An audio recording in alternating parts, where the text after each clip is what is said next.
영광의 박수를 드립니다.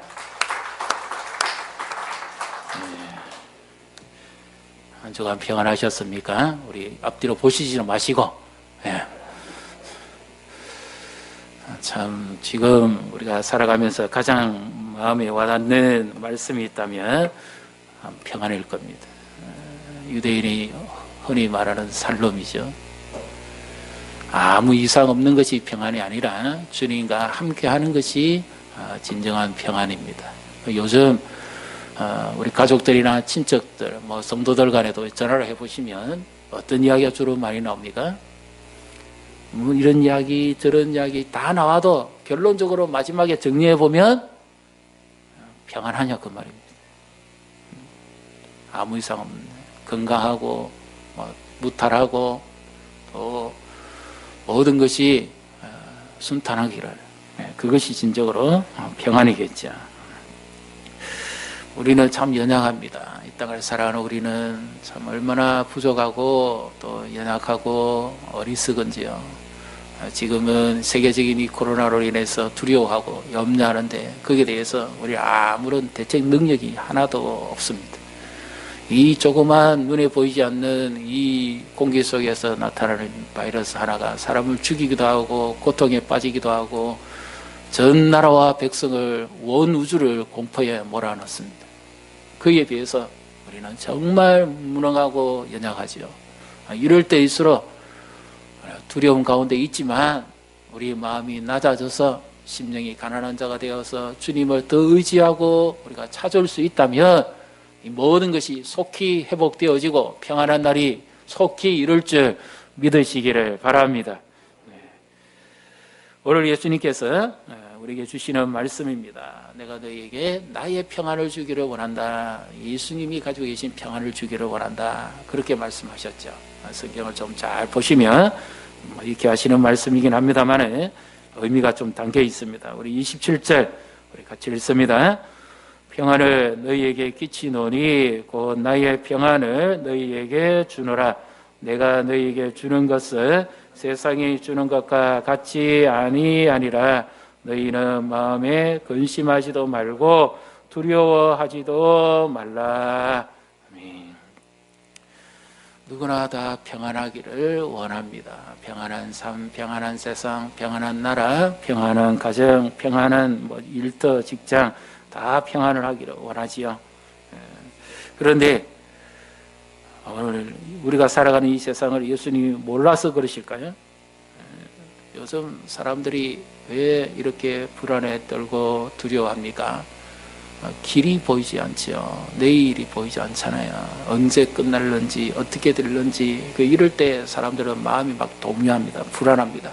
불안함을 나타내는 정세가 뭔가를 찾고자 하는데 하나님을 찾고 죽게 나오면 참 은혜롭지만 그렇지 않으면 이상한 데 많이 빠집니다.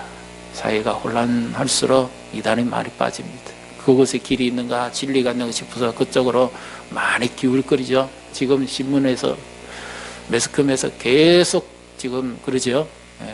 길이 아닌 길을 찾아갔다가 지금 고통과 아픔에 있고 사기 집단입니다. 종교 집단도 아니고 자기들의 그것이 드러나니까 완전히 거짓말로 그냥 도배하고 덮어버리는 사기 집단이죠. 영혼의 사기꾼들이죠. 책임지지 않습니다. 가족들이 얼마나 고통스럽고 불안해합니까? 그리고 젊은이들은 미래의 앞길이 보이지 않으니까 우리나라에서 제일 많은 1인 기업이 있습니다. 무속인입니다. 요즘은 연예인 중에서도 무속인이 있더라고요. 연예인 역할을 하면서도 그 속에서도 TV 프로 같은 거 한번 보셨습니까? 예능 프로나 이런 거 보면 그 중에 무속인이 있어가지고 거기서 무속인이 그거 진행하듯이 그 프로를 진행합니다. 그리고 대학가에도 학생들 중에도 무속인이 있습니다. 옛날에 우리 호기심에서 이렇게 연필도 굴려보고 이렇게 침도 이렇게 했는 정서가 있는데 그것도 뭔가 길을 찾기 위해서 그렇게 하는 거잖아요. 근데 지금은 학생들 중에도 전문 무속인이 있습니다. 그만큼 앞길이 보이지 않고 막막하고 두렵다는 겁니다. 어렵다는 겁니다. 그러니까 뭔가에 의해서 그 자기 미래를 빨리 좀 알므로 마음을 놓으려고 하는 거죠. 대책이 아니라 그런 상황입니다. 이런 때에 우리 가정도 마찬가지고 시대도 마찬가지죠. 이 어려운 때에 주께서 말씀을 하시는데 잘 보십시오. 주님이 내가 세상에 평화를 주기를 원한다. 그렇게 말씀하시지는 않았습니다. You are the world of peace. 내가 세상에 평화를 주기를 원한다. 그렇게 말씀하시지 않았고 주님은 전혀 생각하지 못한 그런 말씀을 하시죠. 어떤 평화를 주시기를 원합니까? 나의 평안을 너에게 끼친다는 말은 전달해 주기를 원한다. 내가 이렇게 전해 주기를 원한다. 그 말씀입니다. 나의 평안을 전달해 주기를 원한다. 그러면 나는 평안을 누리고 있는데 그러면은 얼마나 감사하겠습니까? 혹여 우리 가운데 이런 분 계십니까? 네가 믿음이 부족하니까 평안이 없지. 기도를 안 하니까 평안이 없지. 그렇게 쉽게 생각할 문제가 아닙니다. 저도 지금 사실 이 자리에 서 있지만 마음이 얼마나 저거한지 모릅니다. 성도들 한 분 한 분 생각해 보고 그 분들 생각해 보면 그 매스컴에서 질본에서 동선 찾는 것보다도 제가 마음이 더 탑니다.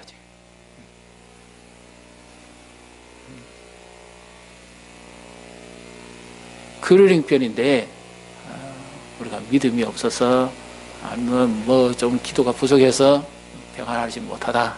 그렇게 쉽게 단정할 문제가 아닙니다. 우리는 이 땅을 살아가면서 믿음이 좋아도 순간순간 근심할 일이 생기고 두려워할 일이 생깁니다. 오늘 말씀을 잘 보셨습니까? 27절 다시 보십시오. 세상이 주는 것 같지 아니하지만 너희는 마음에 근심도 하지 말고 두려워하지도 말라.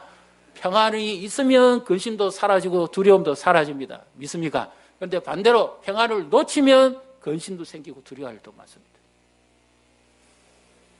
그런데 예수님께서 이 모든 사정을 아시면서도 내가 세상의 평안을 주기를 원한다.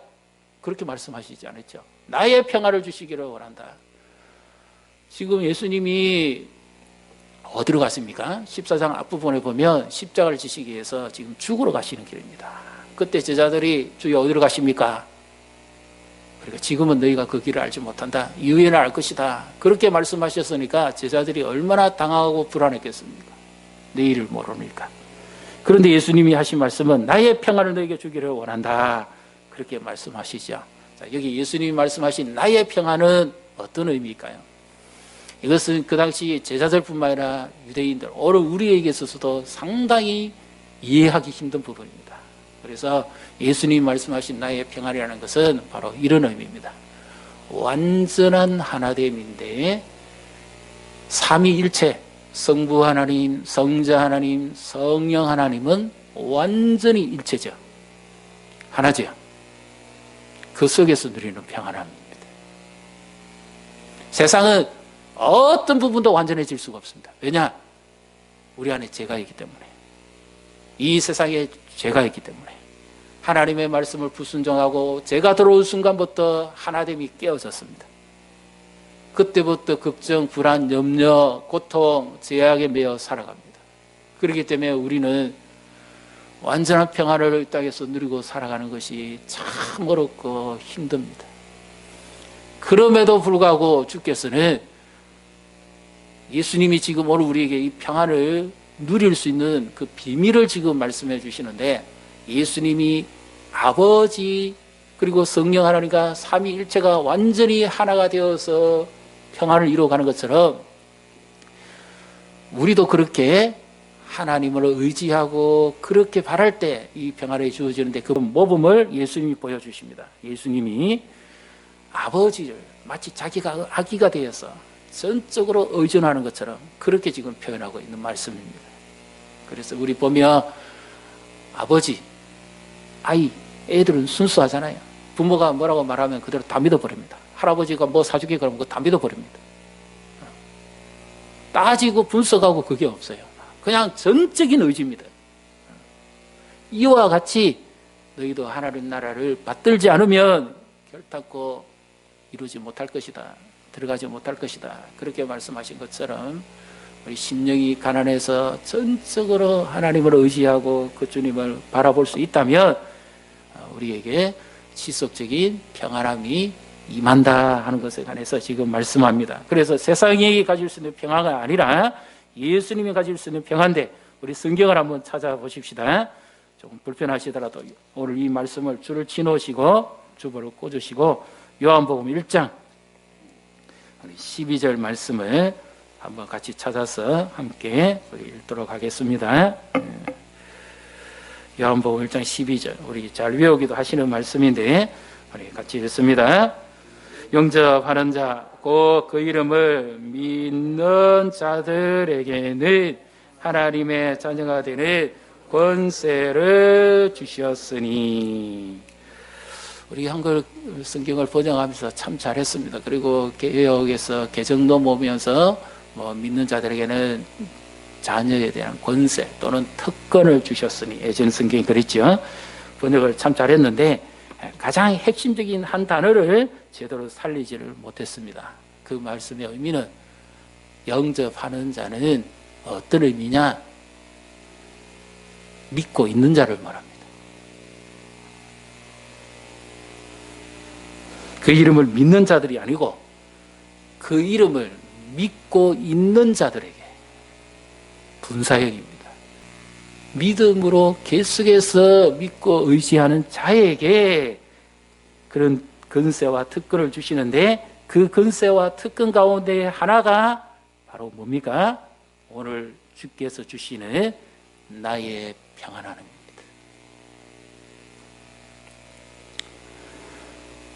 그래서 예수님이 전적으로, 예수님 자신은 죄가 없으시고 완전하신 하나님이심에도 불구하고 우리를 위해서 예수님께서 이와 같이 평안함을 주시기를 원하는데, 이 험난한 세상을 살아 우리에게 평안을 주시기를 원하는데, 그 길을, 지금 방법을 지금 예수님께서 이와 같이 보여주시고 있는 말씀이죠. 그래서 순간순간 우리도 당황하고 염려하고 걱정할 일이 많습니다. 그때마다 평안을 놓칩니다. 깜짝 놀라고 평안 놓치죠. 그럴 때 지속적으로 평안을 어떻게 가질 수 있느냐? 그래서 먼저는 전적으로 주님을 의지하고 나아가야 되는데, 그것을 가능하게 하시는 분이 있습니다. 자, 26절입니다. 26절 같이 읽습니다. 보혜사 곧 아버지께서 내 이름으로 보내실 성령, 그가 너희에게 모든 것을 가르치고 내가 너희에게 말한 모든 것을 생각나게 하리라. 아멘. 하나님 아버지를 전적으로 의지했던 예수님, 그리고 삼위일체가 완전히 하나 되었던 것처럼 우리에게도 이와 같이 하나 되게 하시는데, 예수님을 믿고 있는 자들에게, 그리고 성령의 도우심을 통해서 평안이 주어집니다. 예를 들면 말씀을 생각나게 하고 깨닫게 하시겠다 그랬죠. 보혜사, 은혜를 보태서 더해주신 분 아닙니까? 예수님도 보혜사지만 또 다른 보혜사를 내가 너희에게 보내기를 원한다. 그래서 성령님이죠. 완전하신 하나님, 그분이 오셔서 믿고 있는 우리에게 말씀을 깨닫게 합니다. 세상이 주는 평화가 아니라 편안함이죠. 그거는 일시적인 거지만 하나님이 주시는 평안은 하늘로부터 내리는데, 그것은 말씀을 믿을 때, 말씀을 의지할 때 그렇게 평안이 주어집니다. 예를 들면 이와 같죠. 우리가 예배를 드리면서 하나님의 말씀을 듣습니다.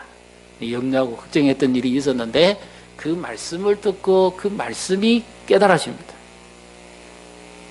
그러면 그 순간에 나에게 믿음이 생기면서 주께서 주시는 평안함이 내게 임하는 거죠. 염려하고 두려워하고 있었는데 하나님께서 내면에 우리에게 두려워하지 마라, 내가 너와 함께한다, 이런 말씀을 주시면 막연히 읽어갔던 말씀인 것 같은데, 그 말씀이 그날 그 순간은 내게 그 말씀으로 확 와닿습니다. 그 염려하지 않아야 되는 게 뭡니까? 하나님께서 함께 하시니까. 예를 들면 마태복음 8장이나 14장에 보면 풍랑이는 바다 위를 예수님이 제자들에게 걸어오셔서 풍랑을 잠재우고 잠잠케 하고 하시는 말씀이 있습니다. 내니 안심하라. 그래서 예수님이 하시는 말씀은 언제든지 가장 먼저 우리에게 말씀을 깨닫게 하고 그리고 마음적인 평안함을 주는데 염려하지 마라. 걱정하지 마라. 내니 나다. 에고 에이미. 내가 바로 풍랑을 만들기도 하고 풍랑을 위에서 밟아서 통제하는 자다. 인생의 풍랑도 우리 주님이 밟고 계시고 우리의 삶의 모든 여정도 주께서 주관하시고 인도하시는 분임을 믿으시기를 바랍니다. 그래서 그런 말씀이 깨달아지고 믿어지는 그 순간에 주어지는 평안함입니다. 이것은 세상이 줄 수 없는 거죠. 주님이 나와 함께 계시는데 말씀 속에서 주시는 평안함입니다. 그리고 또 하나는 기도할 때에 나도 모르게 말씀들이 막 와닿습니다. 그리고 그 말씀들이 막 떠오릅니다. 때로는 그 찬송가를 통해서, 요즘은 우리 복음성가를 많이 하는데 찬송을 통해서 나도 모르게 내 마음에서 그리고 입에서 이것이 고백되어지고 나옵니다. 찬송은 고백과 그 대상이 있습니다. 그래서 옛날 찬송가에는 보면 아까 우리가 불렀던 그 찬송가 있죠. 내 영혼의 그 깊은 곳에. 이 찬송가가 전부 어디에 근거해 있는가 하면 성경 말씀에 근거한 그런 곡조 있는 노래거든요. 찬송을 한다는 것도 역시 하나님의 말씀을 내가 노래로 지금 내 입으로 하나님을 높이고 고백하는 거죠. 그래서 기도하는 중에 갑자기 나도 모르게 이 찬양 속에서 그리고 말씀이 막 생각이 납니다. 그때 주어지는 실제적인 평안함입니다. 하늘로부터 내리는 진정한 그 평안, 도무지 주어지지 못할 환경과 여건 속에 있을 때 주께서 우리에게 주시는 평안함, 이것이 주께서 주시는 평안함, 그리고 이것은 이런 의미입니다. 주님이 나와 동행하고 있다 하는 것이죠. 원래 이 평안이라는 뜻이 하나됨과 동행입니다. 하나 되어갈 때, 그리고 말씀과 함께 동행할 때, 그때 주어지는 것이 평안함이죠. 그래서 예수님은 지금 어디로 가십니까? 하나님 아버지의 뜻을 이루시기 위해서 십자가를 향해 가십니다. 그 길은 고통의 길이요 죽음의 길이지만 예수님은 하나님 아버지를 전적으로 의지하고 순종하며 가시죠. 아까 우리가 보았던 영상도 마찬가지입니다. 순종이죠. 한 선교사 부부에게 하나님께서 어느 날 성령의 깨달음을 줍니다. 그가 누군가를 위해서 계속 기도하고 있었겠죠. 그런데 하나님께서 그에게 찾아오셔서 이 고통과 아픔 중에 있는 영혼들을 누가 보듬겠느냐? 네가 가라. 그래서 많은 아마 생각이 있었을 것입니다. 우리가 순종하기 위해서는 제일 먼저 일하는 게 뭐죠? 거부 반응입니다. 왜 내가 해야 됩니까? 다른 사람도 많은데 왜 내가 해야 됩니까? 그리고 내 이성적으로 봤을 때 불편합니다. 지금의 생활을 놓치고 따라가는 것에 평안하지 않지요? 불편합니다. 처음에는 거부합니다.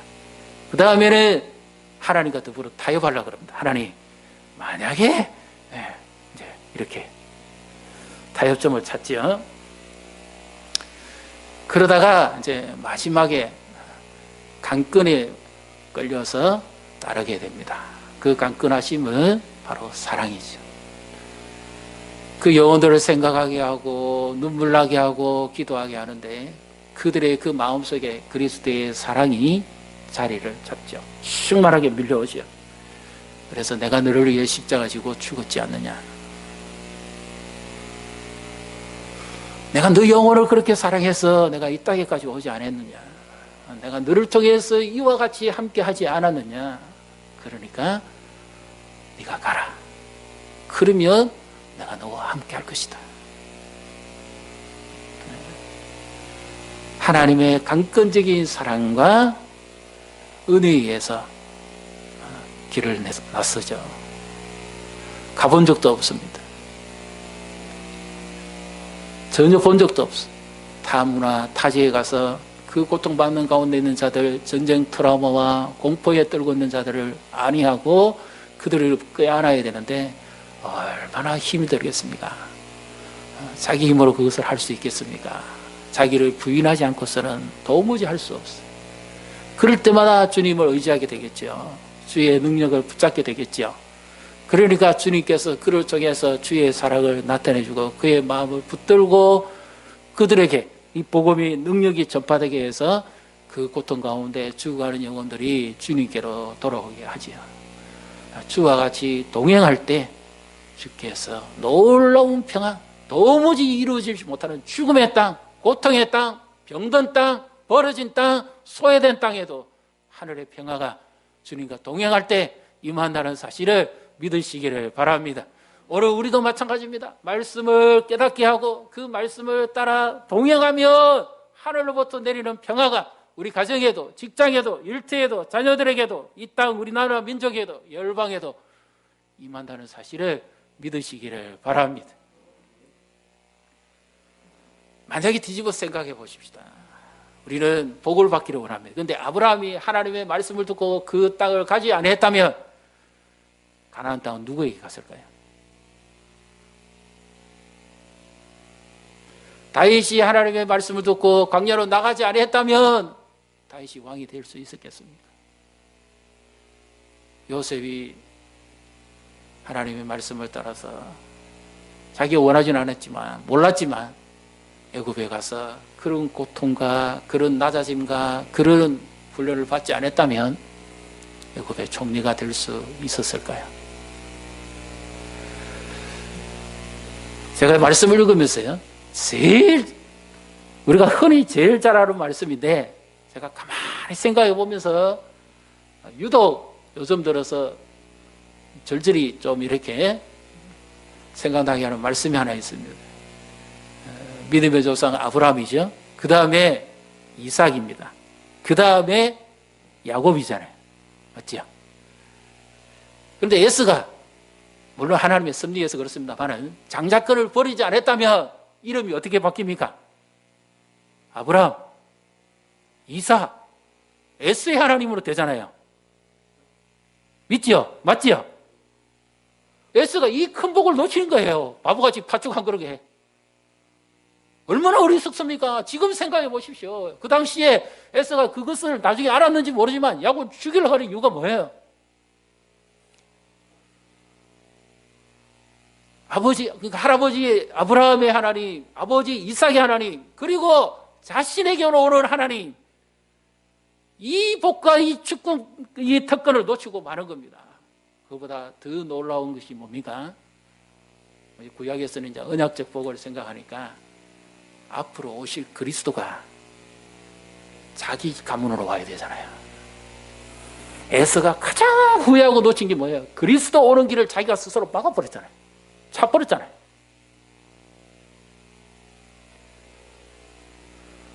그래서 야곱은 그것을 알았기 때문에 흔히 말해서 장자권 두 배의 복을 주는 그것이 아니라 앞으로 오실 메시아 그리스도, 아담 때부터 들어왔던, 할아버지께로부터 들어왔던, 아버지께로부터 들어왔던 그 메시아가 오는데 분명히 생각해 보십시오. 아브라함, 이삭이 사는 자기하고 야곱하고 둘밖에 없잖아요. 그럼 이 둘 중에 누구에게로 분명히 올 거 아닙니까?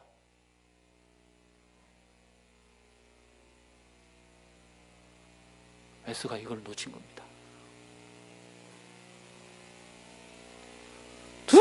두고 영원히 후회하게 되죠.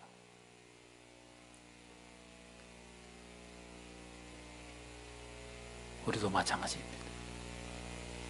예수를 믿고 주님과 동행하고 힘든 환경이지만 어렵지만 그럼에도 불구하고 하나님의 말씀을 의지하고 살아가 보려고 애를 쓰고 노력하고 힘쓰는 모습을 보면 주님께서 우리에게 어떤 마음을 가지실까요? 참 힘들지, 아프지, 나도 그랬단다. 조금만 더 인내해라. 조금만 더 기다려라. 조금만 더 견뎌라. 조금만 더 붙잡아라. 그래야면 내가 가지고 있는 이 완전한 평화, 이것을 내가 지속적으로 너희에게 보낼 것이다. 그래서 내가 그 가운데 함께 함으로 너희가 평화를 얻을 것이다. 주님과 동행하는 자에게 하늘로부터 놀라운 평화가 임한다는 사실을 믿으시기를 바랍니다. 그 선교사님들이 하나님 미랄이 되어서 자기를 버리고 죽기까지 이르러 순종했을 때 그 땅이 부흥이 일어났습니다. 상처도 받고 병들고 고통 중에 있는 자들이 위로를 얻고 생명을 얻었습니다.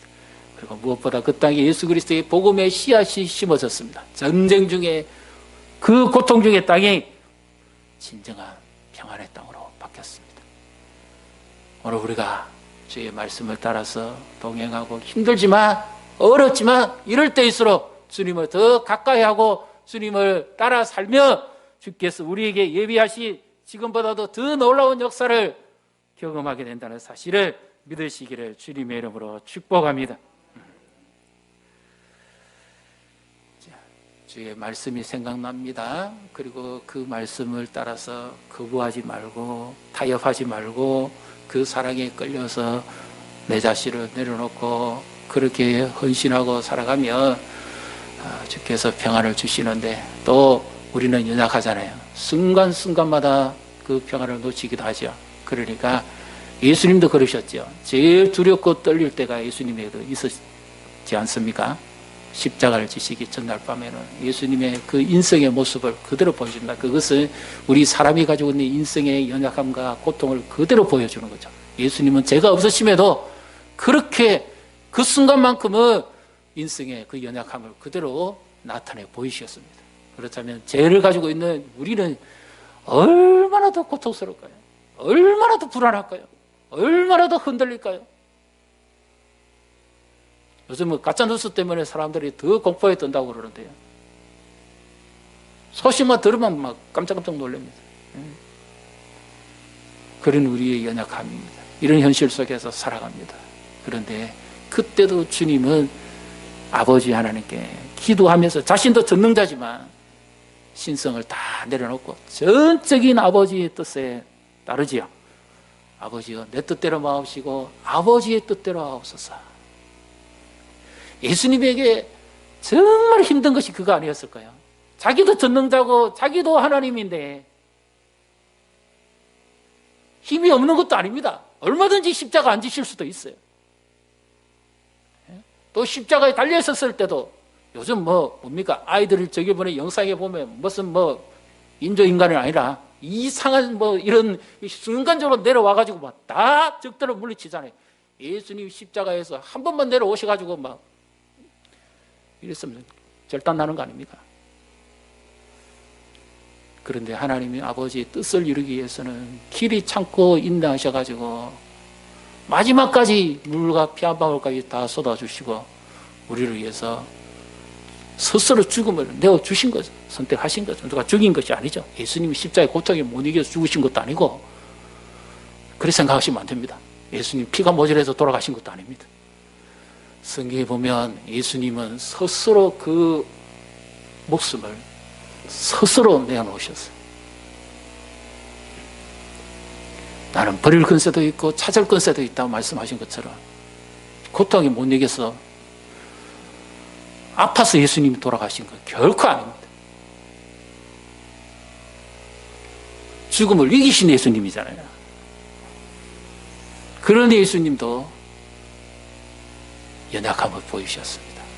극도의 불안과 내가 죽을 지경이 됐다고 말씀할 정도였습니다. 이것은 우리 자신의 가장 두려움과 공포 속에 있는 우리를 막 표현하는 말씀이죠. 지난주에 말씀드린 거 기억나십니까? 머리털까지 다 헤아린다는데 제일 스트레스가 그게 받치고 두려움이 뭐 맞을 사람들은 머리를 막 쥐고 흔듭니다. 막 이거를 막 떴습니다. 이거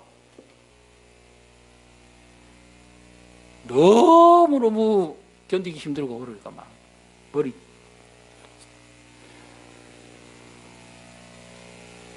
그것까지도 주님은 다 아신다 그러죠. 그래서 지금 어렵고 힘든 때지만 우리를 이렇게까지 사랑하시고 보호하시는 주님이 내 곁에 계시고, 그리고 그 말씀을 의지하는 자에게 순간순간 우리에게 평안을 주시고, 그리고 믿음으로 주님을 붙잡고 사는 자에게, 동행하는 자에게 하늘의 위로와 은총이 있다는 사실을 믿으시기를 주님의 이름으로 축복합니다. 그래서 힘들지만 우리가 자주 모이지 못하시더라도 개인별로라도 지금 이 상황을 위해서 기도하시고, 또 회복을 위해서도 기도하시고, 고통받 중에 있는 자들을 위해서도 기도하시고, 신앙적인 대책, 이럴 때일수록 하나님만 바라보고 더욱더 하나님만 의지할 때, 이 말씀 생각하면서 이제 이런 마음이 또 생각이 났습니다. 출애굽할 때 하나님께서 죽음의 심판 사자를 보냈을 때도 믿음으로 문인방 갔을 적에 어린 양의 피를 바른 가정은 죽음의 천사가 넘어갔지요. 예수님의 능력으로 지켜주셨지 않습니까? 너무 안일하게 우리가 대처해서는 안 되겠지만, 너무 낚아놓은 자가 돼서도 안 되겠지만, 그러나 주님의 능력은 이 바이러스도 얼마든지 잡을 수도 있고 거둘 수도 있고 우리에게 해를 끼치지 않게 하실 수도 있다는 사실을 믿으시기를 바랍니다. 그리고 근원적인 치유책도 하나님이 하신다는 것을 믿으시기를 바랍니다. 이것이 우연히 일어난 것 같지만 전 세계적으로 이렇게 확산되는 경우는 잘 없었는데, 이것도 우리가 보이지 않는 하나님의 섭리적 측면에서 보면 이 가운데서도 하나님이 붙잡을 자는 붙잡으시고 고칠 자는 고치고 살릴 자는 살리고 보호할 자는 보호하시고 지킬 자는 지키신다는 사실을 믿으시기를 바랍니다. 그래서 우리는 먼저 이 걱정의 불안과 염려와 두려움으로부터 승리해야 됩니다. 주님을 온전히 의지하고 순수한 마음으로 주를 따르고, 그렇게 나아갈 때 주께서 함께 하시고, 고통 가운데서도 함께 하시고, 우리 모든 삶과 문제 가운데서도 함께 하시고, 이 모든 것을 뛰어넘어서 합력의 선을 이루어 가시는 하나님의 능력의 손길에 쓰임받는 우리 성도님과 교회가 되시기를 주님의 이름으로 축복합니다.